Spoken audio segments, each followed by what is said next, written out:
नमस्कार दोस्तों। Criminal cases में धारा 27 का जो मेमो होता है वो बहुत ही इंपॉर्टेंट होता है और धारा 27 के मेमो के बारे में ही अनेक प्रश्न हमारे दिमाग में उठते हैं कि कितना यह रिलेवेंट होगा और इसकी क्या साक्षिक वैल्यू होगी, मतलब इसकी क्या एविडेंशियली वैल्यू होगी।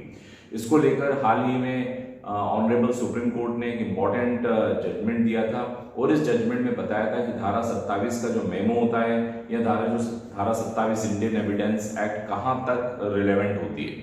आइए इस इम्पॉर्टेंट जजमेंट को हम समझते हैं। आप सभी का स्वागत है यूट्यूब चैनल लॉ इजी में और आज हम लोग कवर करने वाले हैं very important judgement of the Supreme Court under section 27 Indian Evidence Act. तो सबसे पहले धारा 27 की बात करने के पहले हम डिस्कस करेंगे कन्फेशन के बारे में, जिसे हम संस्वीकृति कहते हैं, कबूलना कहते हैं। संस्वीकृति रिलेवेंट होती है लेकिन कब रिलेवेंट नहीं होती है इसकी बातें भी इंडियन एविडेंस एक्ट में बताई गई है।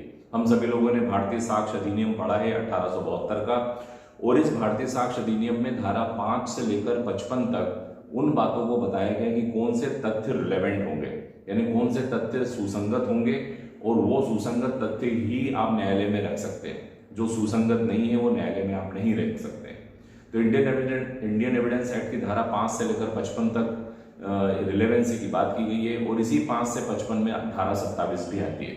और धारा 27 का एक जो मेमो बनता है, जो पुलिस इन्वेस्टिगेशन में बनाती है, किसी भी एक एक्यूज से अगर कोई स्टेटमेंट लेती है, कन्फेशनल स्टेटमेंट उसे कहा जाता है, और यदि उसमें से कोई फैक्ट निकल के बाहर आता है तो पुलिस उस फैक्ट के आधार पर और आगे बढ़ जाती है। लेकिन वो पुलिस कहाँ तक बढ़ सकेगी और उसका इन्वेस्टिगेशन में क्या वैल्यू होगी, यह इंपॉर्टेंट है।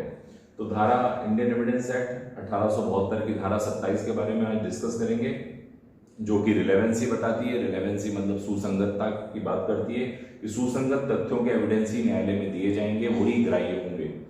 तो कन्फेशन भी एक सुसंगत होता है, लेकिन मजिस्ट्रेट के सामने बिना किसी दबाव प्रभाव के किए गए कन्फेशन को सुसंगत माना जाता है। लेकिन पुलिस की कस्टडी में यह प्रिजम्पशन होता है कि व्यक्ति का कन्फेशन जो है वो भय से है, डर से है। इसीलिए इंडियन एविडेंस एक्ट में बताया गया है कि पुलिस के सामने किया गया कन्फेशन, पुलिस के सामने किया गया जो कबूलनामा है वह रिलेवेंट नहीं होगा, उसका साक्ष्य अग्राह्य होगा, एडमिसिबल ही नहीं होगा। तो इसके बारे में केस है महबूब Ali versus state of Rajasthan. ये रिसेंट 2015 का बहुत ही इंपॉर्टेंट केस है, सुप्रीम कोर्ट केस नंबर 1043। इस केस में महबूब अली बनाम राजस्थान सरकार के केस में न्यायालय ने धारा 27 को इंटरप्रेट किया और ऑनरेबल कोर्ट ने बताया कि कितना एक्सटेंट तक सेक्शन 27 को एडमिसिबल माना जाएगा। तो ये जो केस लॉ है ये बताता है एक्सटेंट ऑफ द एडमिसिबिलिटी, यानी ग्राह्यता का विस्तार बताता है कि धारा 27 की ग्राह्यता का क्या विस्तार होगा। साथ ही साथ कन्फेशनल स्टेटमेंट अंडर सेक्शन 27, धारा 27 में किए गए कबूलनामे में कितनी बात तक को ही आप प्रूव कर सकते हैं, कितनी बात का ही साक्ष्य दिया जा सकता है या उसकी एविडेंशियली वैल्यू क्या होगी, ये इस केस में बताया गया है।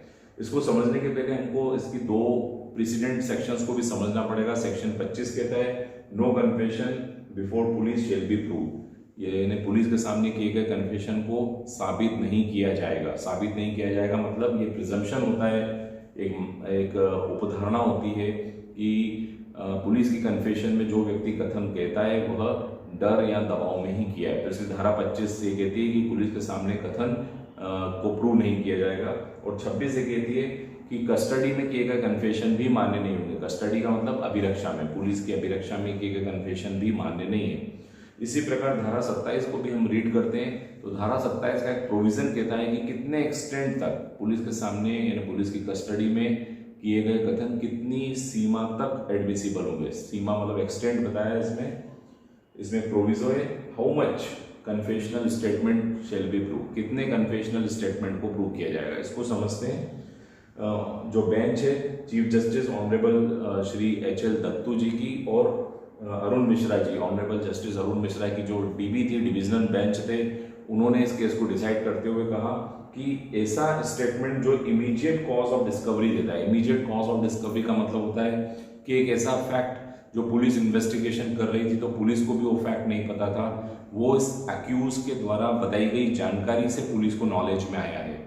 तो यदि अक्यूज द्वारा कन्फेशनल स्टेटमेंट करते समय कोई ऐसा फैक्ट बताया है जो फैक्ट पुलिस के भी नॉलेज में नहीं था और उसके बताए हुए फैक्ट से ही उसकी डिस्कवरी हुई है, इस स्थिति में इतना जो बिंदु है, इतना कन्फेशनल स्टेटमेंट जो रहेगा वह रिलेवेंट माना जाएगा। तो immediate cause of discovery of the fact not in knowledge of police, जो पुलिस के भी नॉलेज में नहीं था, उतनी बातों को रिलेवेंट माना जाएगा। तो धारा 27 का जो मेमो होता है वो नया फैक्ट यदि देता है तो धारा 27 में रिलेवेंट हो जाता है। ये डिसाइड हुआ था महबूब Ali versus state of Rajasthan के केस में 2015। इसकी व्याख्या करते हुए डीबी बेंच ने ये निर्धारित किया। I hope you enjoyed this lecture. Kindly subscribe my channel law easy.